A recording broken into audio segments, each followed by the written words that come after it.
All right, guys, back on Southeastern 16 with Max Barr previewing another heavyweight showdown on Saturday in SEC basketball. Number 6 Alabama heads to number 5 Tennessee. A top 6 showdown in Knoxville. 3 p.m. Central Time on ESPN at the Boot City Center. Max, Thompson Boling Arena. What a matchup we got here. Tennessee's defense has been talked about throughout the universe this season. The Vols, number 1 in defensive efficiency, number 1 in a lot of defensive areas, seemingly, when it comes to how good they've been on that end of the floor. Their offense, also a top 25 offense right now, do the Vols have. So don't just call them a defensive team. They're scoring the ball, coming off of 3 straight wins here. They won 6 of their last 7. Just got the win at LSU on Tuesday night. We said it'd be a little tricky, 65-59. Vols were pretty much in control of that one, though, in that matchup. Meanwhile, Alabama was not a low-scoring game for the Tide. On Tuesday, they put up 111 against Mississippi State in a 111-73 win over the Bulldogs. Before that, we know they got the big win against Kentucky, 96-83. Alabama has now scored 96 or more points in 3 straight games as they put up 98 in the loss at Missouri, but they gave up 110. Max, what do you say about this matchup? You got a top 3 offensive team, the best defensive team in the country. Something's got to give in this matchup. Something's got to give. Question, Blake, do you know what the biggest, largest underdog Alabama has been on the road this year? The spread.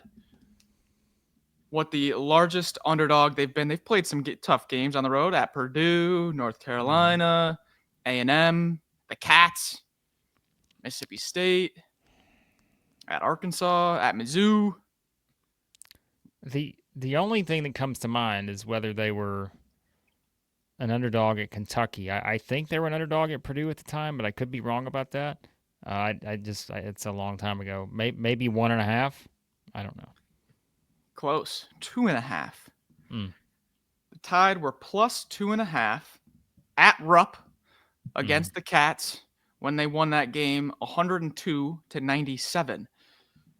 KenPom projection for this game is Vols 79, Tide 74.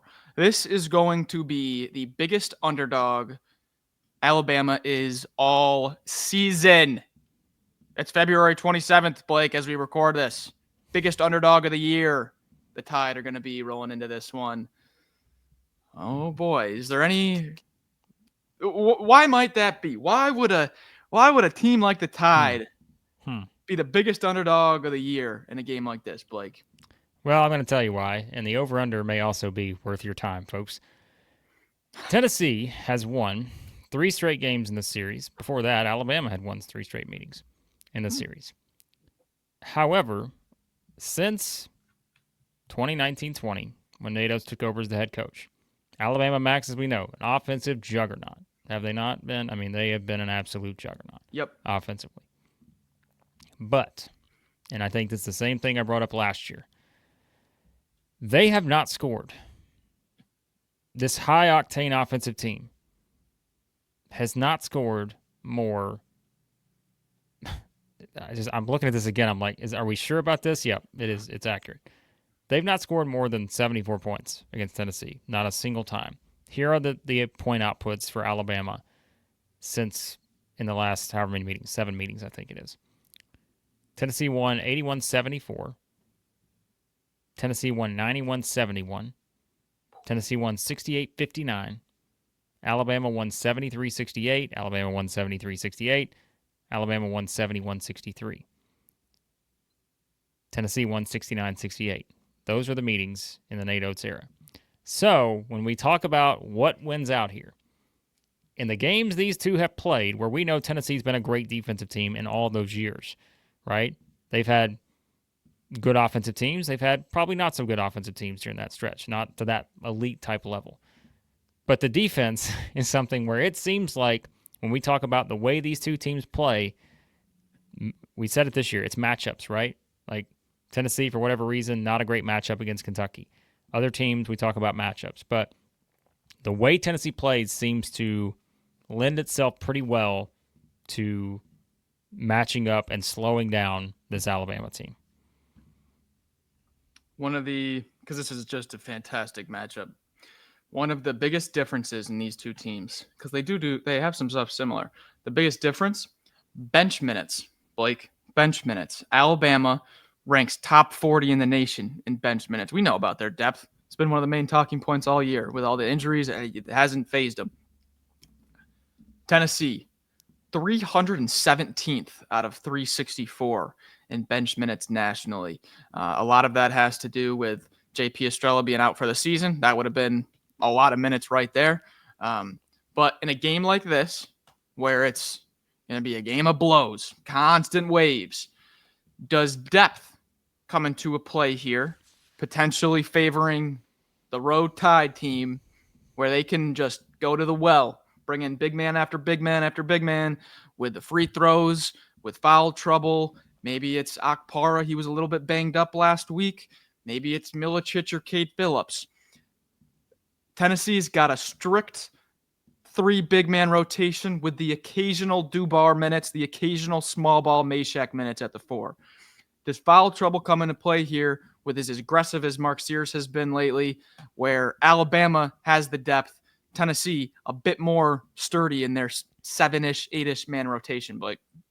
Yeah, it's a good point because, like you said, I think that's where, and that's where this gets interesting, right? Because I've talked about it in recent years where, foul trouble is one of those things. Alabama gets the free throw line. They get to the free throw line a lot. And then I've seen how this has gone some years for them in Knoxville, especially. And the point I always make is like Tennessee's just the pressure they put on you on the perimeter and they force you further and further out. And I look at this as a scenario where I'm thinking, okay, how many times is Alabama going to get to the free throw line in this game? Like you said, I think that's something that becomes a very interesting stat. I go back to last year. And look, every team's different. We understand that. But let's play it within the context of the styles, right? We know Rick Barnes has a style he likes to play. We know Nate Oates has a style he likes to play. And that's why their teams are so good, because they build a roster around that. So they're both doing their style pretty well this year. Like they're, number 1 scoring offense, number 4 scoring defense. So they're doing okay at that. Alabama got to the line last year 24 times in Knoxville, 17 to 24 from the free throw line. Okay, that's great, right? The home game in Tuscaloosa, Alabama got there 25 times. Okay, I think that's a decent number. If they get there that many times, I think they're probably okay. The team that went 31-6 a couple years ago, Alabama got to the free throw line 20 times in Knoxville. So I think that's like your magic number. It's just that they need to be able to get there 20 plus, 25 plus times to feel like, okay, we're still in our rhythm. We're going to get some of those calls to where, we're a team that's going to drive and be aggressive. We also know we're a team that just came off of an all-world shooting performance. But there's a bit of a difference between Mississippi State and Tennessee when it comes to how they defend, especially when you look at it on the perimeter, right? So I just think, like Max, this is a big game. There's no question about it. But this also feels like a pretty simple game when you're talking about how do you analyze how this could play out. Because we've seen the same game many times. And I'm like, which one wins out here? And I know something else that, could be a little frustrating. Go back to the meeting last year, I think, in Knoxville. Alabama had 22 turnovers. Is that something that comes into play here? Tennessee, you would think, forces a few more turnovers. They're actually 11th in the SEC in conference play in turnover percentage defense. So can Alabama get the shots it wants? If they can, they'll be fine. But it's just we've seen that is a really hard thing to do, especially in this matchup against the Vols. That's a great point. I was going to go to the turnovers as well. Alabama has been better as of the past few games, but Nate Oates, if you've been watching his press conferences, it's one of his one thing that's just been driving him nuts this year is turning the ball over too much, given the talent that they have in the backcourt. Blake, as you were talking, I was looking through something. Okay, so Alabama on the road. They started conference play at home against Oklahoma, won that game by like 30, and then they went on the road to South Carolina. They held South Carolina to 68. That was their best defensive road performance. I know it's South Carolina, but still, held them to 68. Okay. Take that game out of consideration. Alabama going to Carolina and holding a 68. What's the next best road defensive performance for Alabama on the road? Give me a point total. 68 was their best on the road at South Carolina. The next best is 80. 80. They blew out Texas, didn't they? Was it 80. Texas? Yep. Went to Texas and won 103 to 80. They have only held a team under 80 points on the road one time this year. That was South Carolina. So, given the trends, given what Alabama's pace looks like, given what their defenses looked like on the road, I don't think it's too far-fetched to say, okay, let's say Tennessee gets into the 80s here. High 70s if you even want to tone it back a little bit. Can Alabama go on the road to Tennessee and touch 90 or high 80? Because that's what it's looking like it'll take to win this game for the Tide. All right. Picks. The answer to that question is no. That was simple enough. I mean, given how Alabama's defense has looked on the road, I know Tennessee's offense, we've had our worries and concerns. I trust the history. I trust the defense. I trust Zakai Ziegler at home. I know the free throws and the referees are bound to be a topic of conversation in this game. It's going to happen. So we'll have to see. Akpara, is he able to stay out there? Milicic, remember last game Tennessee played, Milicic picked up this third and fourth foul in the same possession, and you're thinking, oh my gosh, that's huge for the Vols. Well, they overcame that. Kate Phillips with some big-time minutes, Dubar with some big-time minutes.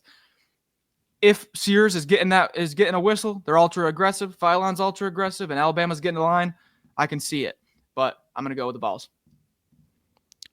I think there's two ways you beat Alabama. You either have to have the offense that outscores them, which, just an inevitable high-scoring game like we saw Auburn, Missouri. But, I think that's one way. And again, I'm not saying Tennessee can't go off and score a lot of points, but they're not to the level of those two teams right now offensively. Those are two top 5 offensive teams. Auburn is 1, Missouri is 5. The other way to beat them is I think you just have to make them play your style and the way you want to play, which we saw from the other SEC team that has beaten Tennessee to this point, and that's Ole Miss. Turnovers were an issue there. Alabama has turned the ball over 19 times and 22 times, respectively, in their last 2 meetings in Knoxville. Different teams, different year, all that. But the matchup trends tell us that this has been something that Tennessee has excelled at in terms of keeping this game where they want to keep it. And I think, to me, that's why if you're like we do, we're just making a pick based on what we see in front of us. I have a hard time, even though the other day I said I think Alabama could very well be the last team standing in the SEC and the NCAA tournament because they're so good offensively. But it's still a game of matchups, and this matchup has told us that Tennessee has done a really good job of being able to slow down Alabama and play the way they need to play to win some of these games. Not all the games. Like I said, 3-game winning streak. Alabama had 3 wins before that. All in the same era, like we said, the Oates versus Barnes era. So I'm picking Tennessee too in this one. I just think it's a matchup thing, and we have to go based on what we've seen. And until I see something completely different, I think that's probably the play here. But as always, I say that with the caveat that Alabama would just go out and outscore anybody. Yep. And they could, and that could be it. So we'll find out. All right, let's tell you about our friends at BRACKETBIDS here in this one. As always, if you're wanting to jump in on the action, you got Alabama winning all, you got Tennessee winning all, check out our friends at BRACKETBIDS. Enter that free pick'em contest, start an auction draft league with your friends, family, or coworkers. Everyone starts with the same bidding dollars. Up to you to outbid and outbid your league mates to secure the teams you think go the distance. Choose from the multiple scoring models, including the upset bonuses to reward the bold picks. Track your teams with live in-game scoring. Watch the standings shift in real time. Further your team's advance, the higher you climb the standings. For league play, use that promo code SE16 for 40% off. SE16. Sign up now. Download the BRACKETBIDS app today or visit them at bracketbids.com.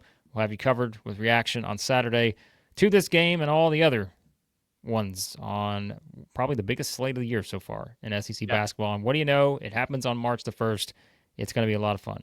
Turn on your notifications, hit that subscribe button, hit the like button. We appreciate you guys watching. We'll talk to you soon. Southeastern 16.